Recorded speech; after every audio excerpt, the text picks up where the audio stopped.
నక్సలైట్గా మారిపోయాడు.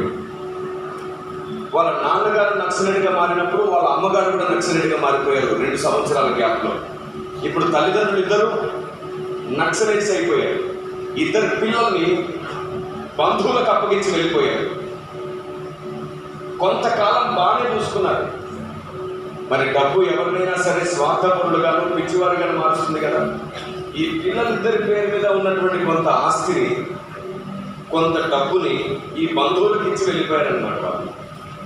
ఈ పిల్లలు ఇక్కడే ఉంటే ఈ ఆస్తి పంచిపోవాల్సి వస్తుందని ఎలాగైనా సరే వారిని ఇక్కడ నుంచి పంపించాలని పిల్లల్ని హింసించడం ప్రారంభించారు. ఎలా హింసించేవారో తెలుసా? ఏదైనా ఒక పని చెప్పినప్పుడు ఆ పెద్దవాడు పని చేయలేకపోతే వెంటనే మిరపకాయ తుంచి కళ్ళలో పెట్టేసేవారు. కొన్నిసార్లు కాలుతున్న కర్రతో చురుకు పెట్టేసేవారు. కొన్నిసార్లు వారి చిన్న తమ్ముడి కళ్ళల్లో జెండు బాంబు పెట్టేసేవారు. చెప్పిన పని చేయకపోతే వారిని భయంకరంగా ఇబ్బంది పెట్టేవారు, హింసించేవారు. రోజులు గడుస్తున్నాయి. తల్లిదండ్రులు వాళ్ళ దగ్గరికి రాలేదు. వాళ్ళ నాన్నగారు చనిపోయాడనే వార్త వారు విన్నారు చిన్న వయసులో. చివరిసారి కూడా నాన్నగారిని చూసే అవకాశం ఆ పిల్లలకు దొరకలేదు. ఇంత భయంకరమైన పరిస్థితుల్లో ఒకరోజు ఆ పెద్దవాడికి జ్వరం వచ్చింది. ఎందుకంటే అతనికి చురుకులు పెట్టారు. ఒంటి నిండా పుళ్ళు, అదన్నీ పుండ్లుగా మారితే పట్టించుకునేవారు లేరు సరిగ్గా. అతనికి భయంకరమైన జ్వరం, చలి జ్వరం. చిన్నమ్మ అని పిలుస్తున్నాడు. వారి ఇంట్లో ఆ చిన్నమ్మ ఆవిడ్ని బాగా ఇబ్బంది పెడుతుంది. వారి అమ్మగారి యొక్క చెల్లి ఆమెను పిలుస్తున్నాడు. చిన్నమ్మ, నాకు భయంకరంగా చలిగా ఉంది, హాస్పిటల్ తీసుకెళ్తారా నన్ను అని. ఆవిడ రూమ్లోకి వచ్చి బిగ్గరగా కర్రతో కొడుతూ, జుట్టు పీకుతూ, బొట్టులో తంతు అంటుంది, మీ నాన్నగారు కానీ మీ అమ్మగారు కానీ ఏమైనా ఇచ్చారా నేను చూపించడానికి? ఆ రాత్రి వాడు ఏమీ పని చేయలేని పరిస్థితుల్లో ఒక మూలన పడిపోయి ఉంటే ఆవిడ బయటికి నెట్టేస్తుంది. రాత్రి బయటికి నెట్టేసి అంటుంది, ఈరోజు నువ్వు ఏ పని చేయలేదు కాబట్టి నేను నీకు భోజనం పెట్టను, బయటికి వెళ్ళిపో. భయంకరమైన చలి జ్వరంతో ఇబ్బంది పడుతూ ఆ వ్యక్తి ఆ కిటికీ దగ్గర నిల్చుని ఏడుస్తుంటాడు. చిన్నమ్మ, నన్ను లోపలికి రానివ్వు, తట్టుకోలేకపోతున్నాను, భయంకరమైన చలి నాకు కలుగుతుంది, నన్ను లోపలికి రానివ్వు. ఆవిడ కనికరించదు, లోపలికి రానివ్వు. పైగా ఏమంటుందో తెలుసా? నీవు కానీ బిగ్గరగా ఏడ్చావా, పక్కింటి వారికి నీ శబ్దం వినపడిందా, నీ తమ్ముడిని చంపేస్తాను అని చెప్పి వాడిని కింద పడుకోబెట్టి ఆ చిన్నవాడి పీక మీద కాలు పెడుతుంది. ఆ చిన్నవాడి పీక మీద కాలు పెడుతుంది. ఎక్కడ తమ్ముడికి ఏమైనా అయిపోతుందేమోనని ఆ పెద్దవాడు భయపడుతూ పక్కనే వాళ్ళు పెంచుకునే కుక్కలుండే బాత్రూంలోకి వెళ్ళిపోతాడు.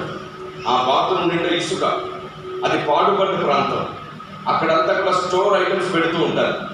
అలాంటి చోటుకి వెళ్తే అంత దూరంలో ఆ పిల్లోడికి సంచులు కనపడ్డాయి. వాటిని మీద వేసుకొని చలికి వణికిపోతూ ఏడుస్తుంటాడు. అమ్మ ఎందుకు విడిచిపెట్టింది, నాన్న ఎందుకు విడిచిపెట్టారు, ఎప్పుడొస్తారు అని. అంతలోనే వాళ్ళు పెంచుకునే ఆ కుక్కల్లో ఒక కుక్క ఆ పిల్లోడి దగ్గరికి వచ్చింది. వాడిని తడుముతూ వాడి చుట్టూ చేరి సౌండ్ చేస్తుంది. అప్పుడు ఆ పెద్దవాడు ఆ కుక్కని గట్టిగా పట్టుకుని ఆ రాత్రంతా ఆ కుక్క ఒడిలోనే పడుకున్నాడు. తెల్లవారింది. వీడు ఎక్కడున్నాడని అక్కడ వెతికితే ఎక్కడా దొరకట్లేదు. వాడు మిగిలిపోయిన భోజనం మధ్యాహ్న కాలం ఆ కుక్కకు పడిందామని అక్కడికి వస్తే వాడు ఆ సంచుల కింద కనపడ్డాడు. వెంటనే వాడి కాలు పట్టుకొని వాడిని ఈడ్చుకుంటూ బయటికి తీసుకొచ్చేసి ఎండలో పడేసి పక్కనే ఉన్న చెట్టు కొమ్మను విరిచి కొడుతూనే ఉంది వాడిని. అలాంటి భయంకరమైన పరిస్థితి ఆ ఇద్దరు పిల్లల్ని. అలాంటి వ్యక్తి జీవితంలోనికి ఒక అద్భుతం జరిగింది. కుక్క ఒడిలో పడుకున్న వారిని సాక్షాత్తు దేవుడు దర్శించాడు. స్వరం ద్వారా డైరెక్ట్గా పేరు పెట్టి పిలిచాడు.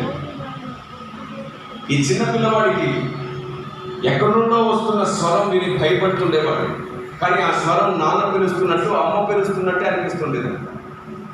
ఎక్కడి నుంచో ఎవరో పిలుస్తున్నారు. ఎందుకంటే చిన్న వయసులో కంటికి కనబడకుండా ఏదైనా స్వరం వినబడితే ఫస్ట్ వచ్చేది భయం. ఎందుకంటే చిన్నతనంలో దయ్యాల కథలు ఎక్కువగా వినిపిస్తుంటారు. వాడు మొత్తం ఇల్లు చుట్టూ తిరుగుతున్నాడు, ఇంట్లో తిరుగుతున్నాడు, ఎవరు లేరు. కానీ పేరు పెట్టి పిలుస్తున్నారు. నాన్న ఉంటే అలాగే పిలుస్తాడేమో అనిపించేంత తీయగా పిలుస్తున్నారు ఆ స్వరం.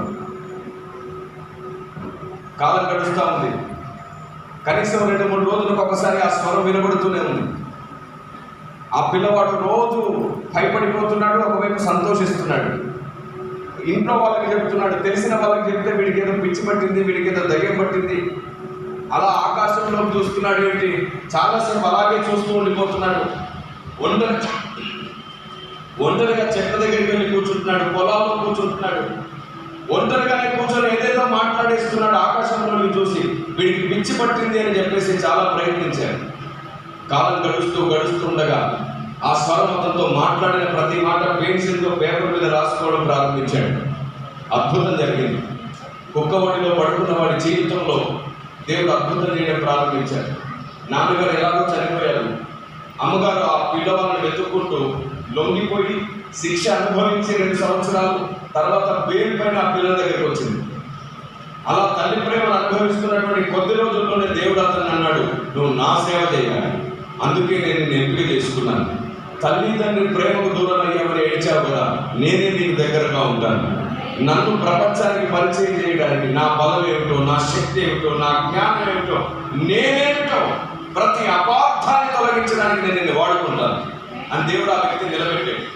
పిలవడం ప్రారంభించాడు. చాలా చిన్న వయసులో అతన్ని దేవుడు సేవకు పిలిచాడు. ఆ తర్వాత అతడు గ్రామాల్లో పరిచయం చేశాడు. ఆ తర్వాత దేవుడు అతన్ని పట్టణాల్లో సేవ జరిగించాడు. ఆ తర్వాత దేవుడు అతన్ని రాష్ట్రాలు దాటించాడు. ఆ తర్వాత దేశాలు దాటించాడు. ఆ రోజు ఒంటరి వాడు, కుక్కబడిలో పడుకున్నవాడు ఈరోజు వేల మందికి ఆధారం అయ్యాడు, ఆశ్రయం అయ్యాడు. ఈరోజు అందరికీ కావలసిన వాడు అయ్యాడు.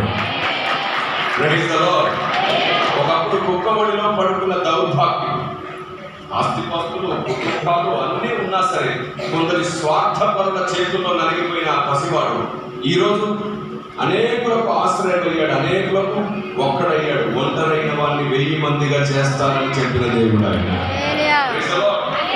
ఈసారి మీటింగ్ పెట్టుకుంటే అతను పిలుచుకోండి, నేను పరిచయం చేస్తాను. ఒకప్పుడు కుక్కబడిలో పడుకున్న దౌర్భాగ్యుడు ఈరోజు దేవుని ఒడిలో మహాభాగ్యుడై వేల మందికి అవసరమైన వాడిగా ఉన్న వ్యక్తి ఎవరు కాదు, ఇదిగో మీ ముందు నిలబడి వాక్యం బోధిస్తున్నాడు. ఇప్పటివరకు నేనే మీకు పరిచయం చేసుకుంటున్నాను. అది నా సాక్ష్యం, నా జీవితం. చాలా చిన్న వయసులో నేను బైబిల్ ట్రైన్కి వెళ్ళాను. 13 సంవత్సరాలు. చాలా పెద్ద వయసులో ఉండేవాళ్ళు అక్కడ ఉండేవాళ్ళు. ఇక్కడ కూడా జాన్ బాబు గారిని, ఒక మాస్టర్ గారిని నేను చూస్తున్నాను. వచ్చినప్పటి నుంచి ఆయన నాకు కనబడుతుంటే అది ఈయనే కదా అని గుర్తుపడుతున్నాను నేను. చాలా చిన్న వయసు. వాళ్ళందరూ అనేవారు మమ్మల్ని నన్ను చులకనగా చూస్తూ, ఈ వయసులో సేవకు వచ్చేవారు, ఏం తెలుసు నీకు, పెట్టేపేట సర్దుకొని తొందరగా వెళ్ళిపోతాం అనుమానం. 360 మంది ట్రైనింగ్కి వస్తే 200 మంది పారిపోయారు. తట్టుకోలేక అందరిలో చిన్నవాడిని నేను నిలబడిపోయాను. అలాగే చివరి వరకు నిలబడిపోయాను. అందరూ ఆ రోజు ఆశ్చర్యపోయారు, ఈ రోజు ఆశ్చర్యపోతున్నారు. నాతో పాటు ఎన్ని చేసుకుంటూ పోయాను. ఆయన చిత్తని నన్ను ఇంతటి వాడిని చేస్తుంది. ఆయన ఆలోచన నెరవేర్చేవారు ఆయనకు కావాలి, ఆయన ఇష్టాన్ని నెరవేర్చేవారు ఆయనకు కావాలి. చెప్పిన ఆయన మాట వినకుండా చాలా మంది మొండిగా ప్రవర్తించే వాళ్ళు కూడా ఉంటారు. మీకు చిన్న డౌట్ క్లియర్ చేస్తారు.